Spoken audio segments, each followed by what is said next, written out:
Hi, Lavanya. Hi, sir. How are you? Fine, sir. What about you, sir? I'm doing great. Thanks for asking. Yes, Lavanya. Where are you from? I am from Mantani, sir. Okay, where in Mandani? Kamampalli village, sir. Kamampalli. Okay. And about your family? So my family consists of 4 members: father, mother, and brother, including me. Both of my parents were farmers, and my brother is pursuing his BTech at Lovely Professional University, Punjab. Okay. And what is your educational qualification? MBA Finance from Mary Lakshmi Reddy Institute of Technology and Management, sir. Where it is? Dundigal, sir. It is in Gazimai, sir. Hyderabad only? Yes, sir. Okay. How do you know about SVC Institute? So first I know about this through Instagram, sir.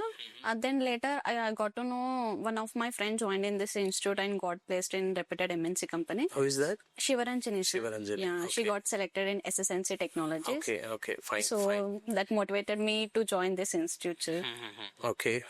And what did you learn from SVC during this 2.5 months training? Sir, I learned about the financial statements, investment banking, financial markets, and derivative markets.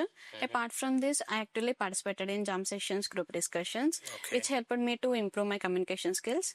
Along with this, I also participated in Excel classes and mock interviews, which helped me to crack interviews, sir. Okay. Good to know that. And share your interview experience. Sir, I'm excited to share that I selected in KFintech for mutual fund process. Actually, there were 3 rounds of interview. Okay. First round is HR screening call, where they majorly focused on communication skills. And second and third round both of them were technical rounds. Okay. Majorly, they focused on investment banking syllabus. They asked at most 15 questions. So I'm able to answer maximum questions, sir. Okay. Good to know that. Yes. And when you are going to join? Upcoming Monday, sir. Coming Monday. Yes. Okay. Congratulations and all the best. Thank you, sir.